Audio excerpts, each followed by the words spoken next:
Hello, Kenton. How you doing today? Thanks for Hello. joining me. Thanks for having me. Where are you at right now, actually? I am in Vegas with Katy Perry. She has Amazing. her residency up here. It's so exciting. I was in Vegas not even a few months ago, like 6 months ago, and that was the first time since before the pandemic. And I was like, man, I forgot how nice the hotels are here. They really are. They really are. We have a very basic, nice room, and it is still. I mean, it's very clean. We're in the newest hotel that was just built, I think, last year. Oh my God, amazing, amazing, Yeah. amazing. Well, if you guys don't know Kenton, you should. But Kenton is an incredible artist. We've played shows together. We met. I don't even know when the first time we officially met was because it feels like I've known you like my whole life. Um, Oh, but Kenton is an incredible songwriter, artist, singer, producer, an actor, everything. I mean, he does it all, and he's fully independent. And so it really is an honor to have you on the Artistpreneur podcast, and really excited to talk about your journey. So if I can ask you just straight up, where were you born, and then where did you grow up? I was born in Irvine, California, Orange County. Grew up in Irvine. My parents are from Taiwan. Before I discovered jazz, well, interestingly enough, I was listening to what would be considered jazz. My best friend growing up, Kana, she is Brazilian and Japanese. And so she introduced me to Gal Costa and Astro Gilberto and um, Antonio Carlos Jobim. And so all of that, like I was listening to bossa nova a lot, like all the samba music. And I just loved the tonality of all that. I didn't understand what I was listening to, but I loved it. And then when I got to college, we kind of broke it down. Not to say I really understand all of it now, but I do. I think maybe I get like 75% of it. It's a lifelong journey of getting inside the chords, I think. Um, Helps that I'm a nerd. But yeah, and then I would listen. We loved Lauryn Hill growing up. Mm. Um, Mm-hmm. that was That a big Miseducation album, influence. just yeah, life Yeah, changing. life changing. Um, and since then, I think my world has really expanded. I would say in college, then I was listening to Ella Fitzgerald. Um, who else? Oh, Nancy Wilson.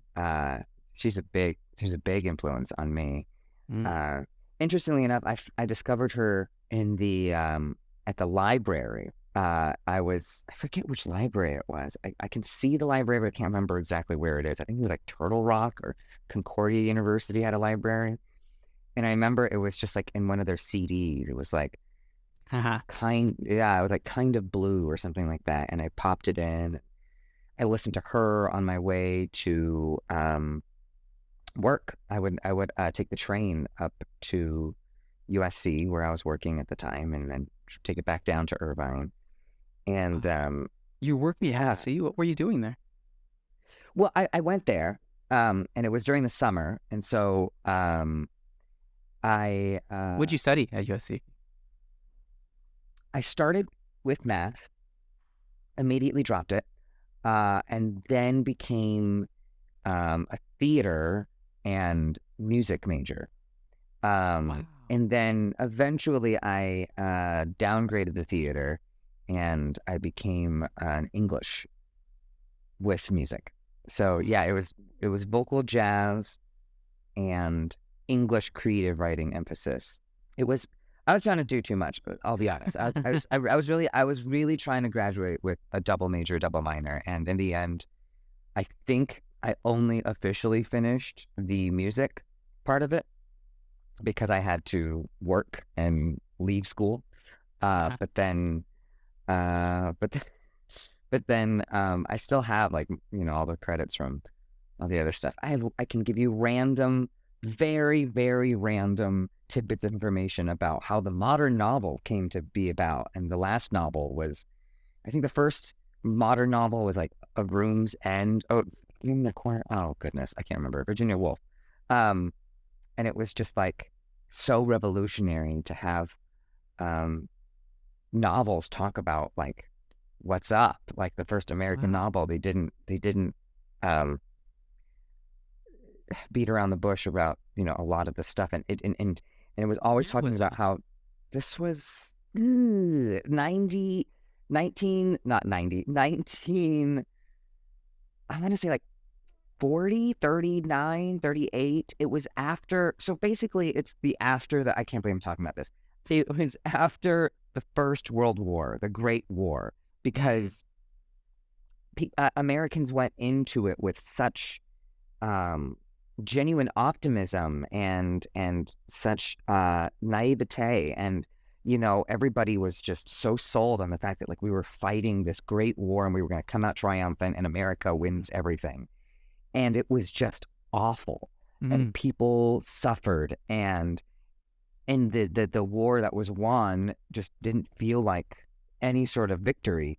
And so a lot of soldiers returning home and Americans that had sacrificed so much became really disenchanted and really disconnected from society. And if you really think about it, it's Wow. like there's the Spanish influenza, there's all this stuff that just like really attacked the psyche of what people thought as like the American virtue of just pure optimism. And so novelists started writing these really dark novels that weren't, we came from like the Bronte era Mm. of people who were always writing like Pride and Prejudice and like, very Right. sweet. That's the only way they could write it. Like, yeah, they had personal beliefs about challenging the system and all this stuff, but like everything was still wrapped in this like beautiful capital R romantic notion Mm. that like stories must have endings and they must have a clear path of narration. Like triumph. I mean, were they pulling from like the Greek, Yeah, story? Or was it is very much his hero's journey? You know. absolutely. Yes, Mm. absolutely. And then they came back from the Great War. They didn't know it was World War One. Little did they Right. know. Just jump right back around and get right back out there. Yeah. Um, and that's when Americans were like, okay, well, this is real. Mm. And and the whole idea was of the modern novel was only connect.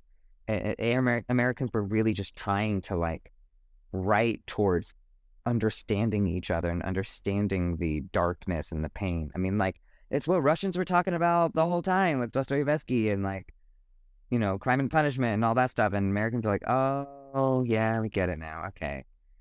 Yeah. You know, Because we romanticized everything. Right, right. I think that that's so. Honestly, I know we're kind of dive into a history lesson, but honestly, I've been thinking about it a lot lately because just examining and through building Fandid and just really examining the relationship that we have towards art and music and how quickly these things become industrialized and turned Mm-hmm. into businesses and things like that. And um it's really interesting because I've been looking at the decades, and it's interesting to look at them kind of as precursors, as what the next decade has done, and Mm. like the 70s with like the psychedelic movement, and going into the 80s, and how it was weirdly the juxtaposition was that the whole tune in drop out thing in the 60s and 70s, and all of a sudden the 80s was just massive capitalism and massive infrastructure and get rich and billionaires and things. Do you feel like I actually really love this conversation because knowing that I did not know that the first novel came after the First World War. I thought the first American novel was before then, but examining too, like all the time leading up to that, what they had the Civil War and sure a few things. It's also weird to think that they were still fighting that the First War with like horses and carriages. Like it's bizarre to Yeah. think that there was this mix of like technology and then also the kind of archaic ways. Knowing what we've gone through now as a society, Kenton, it's almost like we went through a war, and the sentiment previous, in 2019, I was just talking to Ali about this. It seemed like there was so much FOMO. It seemed like there was such I mean, it was a super bullish market. Everybody wanted to be rich. Everybody wanted to be famous. But then now coming out of this moment in our time, art and things are, it doesn't feel as like glossy and as happy as people were trying to feel, I feel like, before the pandemic. I find that really interesting. Yeah, because what I've always understood is that during a war, during a moment of crises, everybody needs pump up music. Everyone wants escapism. They want the happy stuff. They want the murder mysteries. They want to watch rich people just do dumb things because they don't want to think about what's going on in their lonely lives. But then once you're out of it, or at least partly out of it, and you become disenfranchised with everything that's happening, and you don't trust anybody anymore, Right. then you want it to be real. I mean, you think about like post 9/11, Right. what that music was like. Right before that, it was like boy band heavy, and it was like Britney heavy. It was right, and then right after that, I think, I might get my timeline wrong, but right after that, you get like the Alanis Morissette. You get things that are just a little more grungy, and you got that pop punk era, right, where people just wanted to be angry, and you have like Smash Mouth, and you have like, just like really things that just seem a lot more not Angsty. Yeah, angsty and not as super. Oh yeah, and Evanescence and all that, like things that are right. weird. And we're kind of going back to that with like Olivia Rodrigo, who's like really pushing that retro sound, and the huge ascendance of Silk Sonic, which has been building for years, but like people want to look backwards. But it is a different era now too, in that people get to find their own little niches. Whereas they didn't used to, because everything was pushed on them by radio. Right. And it's so, I love that you brought up Evanescence, because that whole alternative space at that time, right? Like Korn, right, was huge. Like the hardcore scene was massive, and I think that was a direct correlation of this post 9/11 war. I mean, art is supposed to reflect the human experience, right? And if you look at it in aggregate, of people, it's really interesting to examine how a certain type of music will take off, and it could have never, in a different era. It just couldn't have. It's almost like music is a direct, product of humanity and our experiences. And so it's been really, I mean, also with culture, I mean, art, culture, kind of the same thing, right? It's funny to see how baggy pants have, kind of come back, right? We went from like early 2000s as a people being obsessed with like being hot and being skinny and all this stuff. And then 2010s was kind of a weird mix of that, mixed with, social media and Instagram, and now everybody wants to be famous. And then now we're kind of, everybody's like, nope, I'm done. Like, I don't even want to like do that anymore. People are just kind of tired. And so it's been really interesting to kind of see like the music that's come out of that. I do believe that we are in this time that while there's so much music that's being pumped out there, and there's so many new artists, and this is nothing against any specific label, but the major labels, I just feel like, have not been investing in deeper music. It feels like sometimes, I think, have they ever? I think really, I think good point. To be fair, right? Labels. I mean, we know about early labels and the corruption there, and everybody, the old labels were like involved with the mafia, and it was all just like paid off and all that. Not to say they didn't make good music, but like, how many Phil Spectors are there in the music industry? But I think if we're being realistic, right, why would a label not be a capitalistic vulture? Because that's their job. I mean, yes, they are made up of lots of old rich men. That's always been known, but at the same time, it's like these people, they're venture capitalists. They've always been. There's just now a better word for it that we understand what they are. They catch the trends. They've never been. They used to, I would say, more involved in the process of A&R, but there just isn't that anymore. Now they're just looking at what's popular because they can literally see it, and they pick it up and they say, okay, well, let's just take your fan base now and make an investment and bump it up, right? But like, they're not really investing that much time.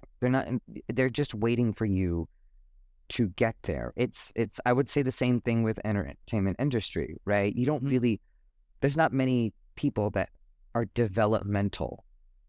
Right. It's rare that you would find, I mean, the big ones, right? WME, CAA, you know, they're not going out trying to develop people. They want to pick up people as they're on the ascent.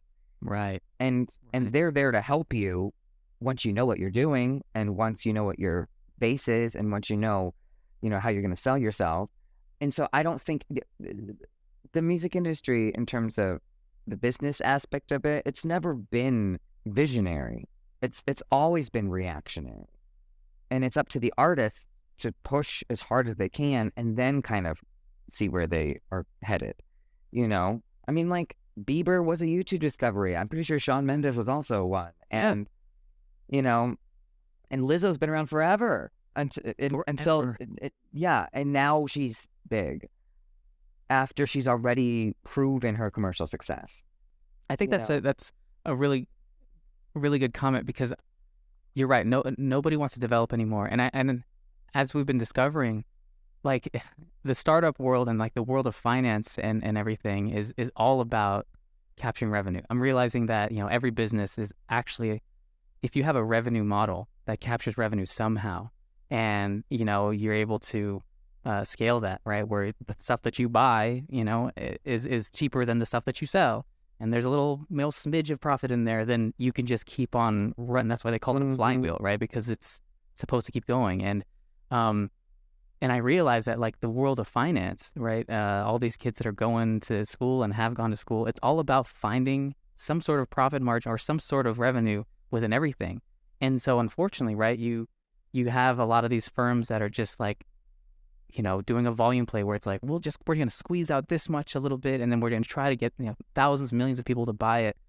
But that inherently, that system cannot be, you cannot necessarily productize an artist. You can productize their products, right? You can do all that. But what you said, they've never been visionary. They've always been reactionary.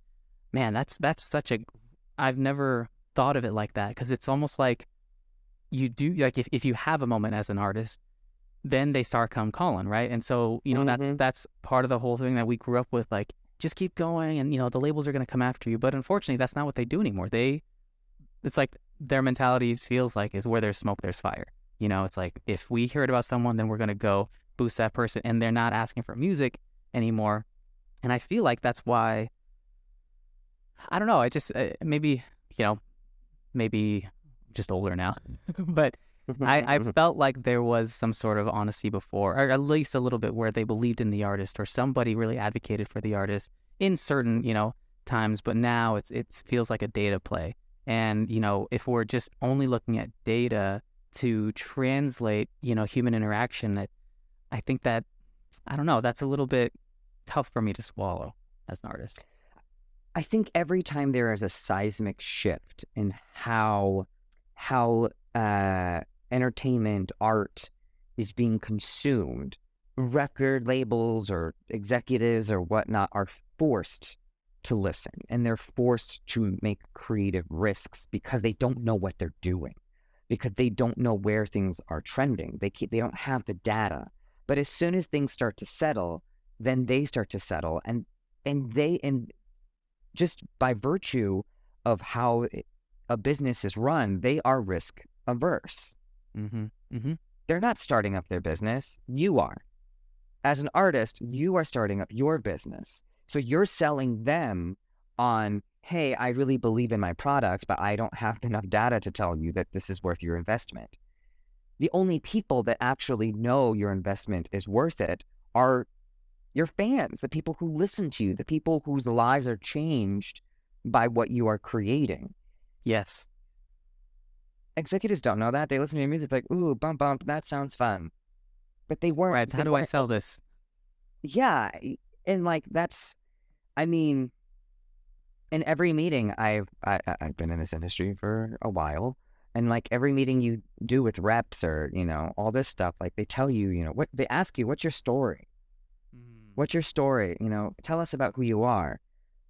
They don't want to know who you are. I mean, not like really. They want to know how to sell you. They want to know what part of your story makes sense to them that they can then turn around and market. Which I don't blame them. I'm about to invest a lot of money into you. I just want to know what part of your life is actually accessible to people. The only problem is in the same way that, like, I don't know, I'd say like Moonlight, right? Is that the people who are investing in things have no concept of what is relatable except for their life experiences, which is an affluent upbringing, generally, cisgender, heterosexual, white men, for the most part, the majority of. And so what they are investing in, and it becomes this endless cycle, right, are things that they can relate to. And of course, you're not going to relate to my story, my life, because you have no concept of what it is to have grown up the way that I have. That actually a lot of people have grown up this way. But the only way you're going to relate to it is when you see the money, is when you see other people responding to it. And you're like, well, I don't understand it, but other people do. So I'm just going to invest in that now that it's already running. Right. Right. It reminds me, I mean, really, my first band, New Heights, we were passed on by a label because they didn't know how to market us. And we felt like kind of hoodwinked a bit because at first they said that this is actually a good thing because, you're a fully Asian band. We don't have any on our roster. I think it's great for marketing. We're like, oh yeah, no, that sounds great. But at the end of the day, when they needed to actually make that investment, they chose the safer bet. And here's the ironic thing. That label, major label, one of the 5 at the time back in 2009, is gone. Well, it's gone. And, they had some of my favorite artists growing up. And, it's just an interesting thing, right? I think that growing up, I always dreamed of a day that like artists could just be autonomous, right? And live our lives as creatives and then share our music with the world and have, just focus on our super fans of people that come to our shows and, really just kind of have this honest, relationship with people of, okay, I'm playing the show here, I'm doing this. Like, I think that a lot of artists think, and this is why I'm so passionate about this, because I felt like I was always wrong. Like, I felt like my music wasn't good enough. I felt like my voice wasn't good enough. I felt like who I was not good enough. And the bigger issue, I think that the music industry has given us artists is that they have, because of the system, they've made us so anxious. They've made us feel, because we're artists, right? Our artistic output is our soul. And when you have a system that's focused fully on the outcome and you're blamed if your record doesn't do well, then what does that do? That's almost like consistent gaslighting for 100 years, telling artists this, oh, you chose to write sign the contract. We just offered it to you, without knowing.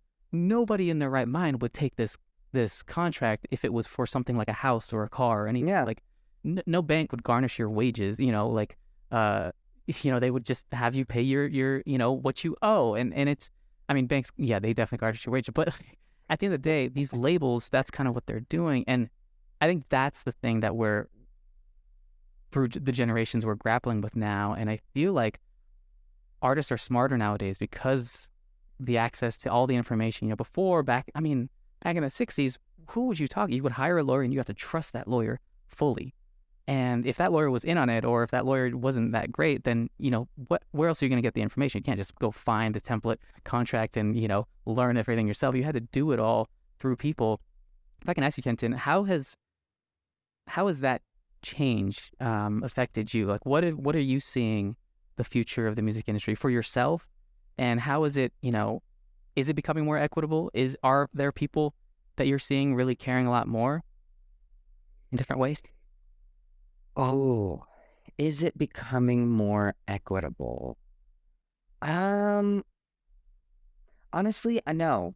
I don't think it's becoming more equitable. I think I think the existence of a middle-class musician is being wiped out. I think you either have to be extremely, extremely successful, or you have to basically just work for somebody else extremely successful, or, and or play wedding bands on your days off. And to make a living, if you want to, especially living in any sort of metropolitan area, to make ends meet, you basically have to do like 20 different jobs because you just can't make enough money. Because the people at top who are very successful, their management, right? Like their job is to hoard money. They are venture capitalists. They do these huge, huge things, right? I mean, it's not, without naming names or anything, but it's no mystery when you look at celebrities and you look at, artists who are going to the Met Ball and like doing these like huge things. It's like, yeah, they are very good at making good on their investments. The age of taking care of your band to the point where they can buy homes is not happening. Like it just isn't, like we're being paid and not just singing backgrounds or anything, but like in terms of like even doing weddings or even doing some casual gigs in town that people can come to, right? Small shows or whatnot. We're being paid the same rate that they were paying in the 80s. It has not gone up. Wages have not gone up, especially for artists, have not gone up. Is that what you're saying? Especially for artists. And there was this thing that was going around that was really hilarious when you really think about it, but also really sad. This like Craigslist ad about a restaurant being like, hey, we can't pay you, but we can feed you and you get free exposure. I don't need exposure. I need to pay my rent. Yes. What are you talking about? Yes. Do I ask you to come to my home and expose yourself so that I can just eat? That sounds weird. So that, like, I'm like, what do you mean? Yeah. And yet it's like art is the first thing to go. Always. Because we think we don't need it, but we do, and it's across the board. I think like you go to Grammys, you go to any of these things, and like everyone wants to pretend that they are A24, and yes. And when reality, like for the most part, everybody's a Blumhouse. Yes, that's a great. And like, no shade to them. They have some really great stuff, but they spend zero money on any of it. Like, it's all about like how cheap can you do it? And you know what? It's a really smart business model. And every once in a while, something catches and they get a lot of acclaim. But for the most part, like that is how they function. And that's how they're able to stay afloat, is that they just don't spend money. Right. And they're like, can you do this? How cheap is this? Which I would say is like probably what they're doing with, I don't know, Tubi, Freebie, whatever it is that this called. Yeah. They're just spending money and seeing what hits. And that's exactly, it's like the spray and pray mentality, like just hoping that, one of these things takes off. And I think that's the real issue. And I love that you brought that up, because this inherently is, what we're trying to solve at Fandit, where everybody, the issue with being an artist, right, is like they always use the impossible, improbable, meteoric rise as proof for, especially for Asian American artists. It's like, well, Bruno Mars did it, why can't you? And but then for across the board for all musicians, it's not just an Asian American thing, but it's like for every artist. Like that's what the music industry does. Well, they did it, why can't you? And there is no discussion about how actually when an artist, is massive and they are kind of like one of the A-list, people on the roster of a label, they're no longer selling music. They're selling an image. That's a branding play, right? It's like absolutely. It's not actually music anymore. They've leveraged the music for certain opportunities within their network to jumpstart someone's career. So you're leveraging an artist's namesake in their brand, and then you're creating multiple revenue streams to like make so much money, and then you're weirdly given just a cut to the artist. So you're really springboarding your brand because you're utilizing the artist's name and likeness, and because you kind of did this take it or leave it thing with them and said, well, sign this contract on the outset, they're getting all that leverage because that artist only valued them at the start, but they're no longer being valued at like what they've become. And that's why these artists will get dropped after they're exploited for a certain amount of time. You know, they know that like an artist can make a lot of money or it can be a revenue generator for a label, for a firm, if they play their cards right. And so I love that you brought up the middle-class musician, because that's what we're trying to do, right? With band, we're trying to bring back this middle-class musician where, hey, okay, I'm busking for 5 hours, you know, Santa Monica, and I made negative $5 because somebody just stole my tip, you know? And, you know, putting all that time and effort, and it's just a weird place that we're in to live in 2022, where we can literally, you know, with a click of a button, we could make this go live and, you know, people around the world could see it. And yet the music industry has chosen to not change. And it's because there are these massive arms and they keep the industry going, even if there are falling revenue streams, you know, for them by owning all the networks. Kenton, what do you think it would take? Like, what would need to be true for the middle-class musician to really, you know, kind of come back? Because it seems like there should be, right? With all of these things, there should be a strong middle class of artists. But what are we getting wrong? I mean, gosh, that's across the board. I would say, you know, the middle class artist period, whether that's musician or actor, is disappearing just because the revenue streams are lowering. You know, with Netflix and Hulu and all that stuff, what's being paid for that also is not being valued. Part of it is that we're not buying, we're no longer able to buy directly. And that's a huge part of it, right? We're not buying shows, we're not watching a direct network. We're paying for a monthly subscription, and you can watch anything and everything, but then they get to decide what stays and what goes, and we don't even know what the numbers are. And we're just like, I don't know. You know, this show comes, this show goes. HBO Max, which has done such wonderful, wonderful artistic work, is now being sucked into Discovery. And like, what? You know, and right. So we're slowly going back into a model that is similar to what it used to be, with a lot less money for the people that are actually doing it, and all the money going up to the top. And I would say the same thing with music. It's like Apple Music actually does pay more than Spotify, but we're all listening to our stuff on Spotify. And it's like, thank you so much for listening to my stuff on Spotify. I am not seeing any of that money. Right. Right. How many hands does it go through before I get a penny? Mm-hmm. And it's that's the part. And like, just for you to listen to it, just for you to watch any of the videos I'm in, you have to watch like now 2 different videos, and in the middle of the song you might get another video, and a bunch of ads being thrown at you, which is what it used to be on television all the time, except for now I'm not seeing that money. So exactly what needs to happen is we need to take that power back, and we need to be able to interface with the people that are actually listening to us. And we need to feel, as artists, I want to be able to have that feedback with the people that I am creating this music for. And I want to be able to have conversations and not have to do a press junket with people that I don't know. To say things that's like, this is what I was creating it for. I hope this helped you, yes. You know, and then be able to offer that without having to give control to a bunch of people that had no idea what I'm about. Mm-hmm. Mm-hmm. Which essentially has just been my whole life, right? It's just, nobody knows what you're about, and they're just like, well, this is what you need to be. I don't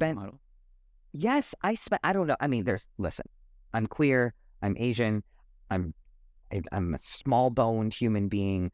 I don't know which one of these factors led into it, probably a lot of them, but when I first got started in the industry, I was constantly put into this box of like, he looks like a little nerdy dipshit. Like he looks like a little like nerd head, but look at him sing. And it's like, that wasn't who I was, but I ended up being forced into that branding. And I wasn't allowed to branch out of it. Every single time I would come into a meeting and tell them who I was, they'd be like, "That's great. Here's a bow tie." And you're like, "Okay, uh, thank you." And it took many, many, many years and me fighting back many, many years to be like, "No, I am not that. I am not Gaga, but I'm somewhere in the middle. I'm just a complex human being, and once I figure this out, I can tell you that, like, as humans, we get a little wild sometimes, and we have our very nice love our parents moments. But, like, honestly, I would say someone like Lizzo is a very big inspiration to that, and that she can be both, and she's so smart, and she's so real about her faults and about, like, how she struggles mentally, and she gets to share that with her fans and talk about that. And then she goes to Library of Congress and shows us all up, and, like, it's like, "Oh yeah, by the way, also I rock at classical music." Yeah, right. And I'm going to play this just flute like, from 200 years ago and crush it. yeah, yeah, and in a different tuning than anybody now plays. Amazing. So that's the thing I was like, wow, okay, you go, girl. I could never do that, but like, we want to live in a world where artists feel like ourselves, that they don't feel untouchable, and I want to interface with the art, I want to interface with listeners that really appreciate that we are human beings like them, and that we have lives and struggles like them, and that we aren't this, like, untouchable being that, like, has to be perfect. Yeah. I think that that's such a great concept because it's so much pressure, right? Like, we've been given this template of actually just branding celebrities. That's really what the music industry does, right? It takes an artist and then turns them into, a star or a celebrity. But then there's all this pressure. And then, I'm right. What do? We love to build people up to tear them down as human beings. And the industry capitalizes on that. People love, like, I think that it's just really hard, right? Because people don't want controversy, right? People don't want drama. People literally, the whole thing right now is everybody is like, there's no adults in the room. Everybody's trying their hardest, right? It's like that sense of empathy that we should have for each other. We don't know what's going on. We're just really trying. And unfortunately, that's the hardest thing. It's like golden handcuffs. If you're lucky enough to have a record really blow up and, have that kind of label support, it's also like a golden handcuffs. That's why you see a lot of people, big artists, complaining about their contracts, complaining about how their lack of autonomy. And so I think that things definitely are changing. And the thing that I'm scared of, right, is to come back to something that is even worse, And I at least believe that it needs to be built by people that actually know our world, because for a long time we were told, let your managers figure out the business stuff. You don't have to just worry about the art. And sure, in a healthy environment, that's very, very great. It's great to have someone like, how many of those are there? Right, where I can just, go on cruise control and know that the business is, being taken care of. Time and time again, people stealing money from artists and all that. We just need to improve the industry, because it's like, Issa Rae, she even said the music industry is one of the worst industries she's ever experienced. And, I think that especially everything we're talking about, we got to have like a second episode, Kenton, because I feel like there's so much that we've already covered and we're already at, like, the end of it. But if I can ask you real quick before you go, and continue to take over the world, knowing everything that you know now, if you could go to, 15-year-old Kenton and talk to him and give him any advice that might prepare him, for the next 10, 20 years as an artist, what would you say? Ooh, that's hard. I would say to him that you're going to fail over and over and over again. And that's okay. But the worst thing that you can do, and the thing that's going to cause you more pain every time, is running away from it. I think I spent a lot of time when things would implode. I would switch careers. I would run away. I would stop doing entertainment industry stuff. I would go into corporate. I'd become a writer. I would work in marketing for another company, and I would just waste time, you know. Granted, I'm thankful for those experiences in life, and I'm thankful for the stability that I had, but it was the really wild, crazy working for $400 a week, touring with an artist that had much more money to pay me than that actually gave me the footing that I have now in the industry. As wild as it is, I paid my dues with that.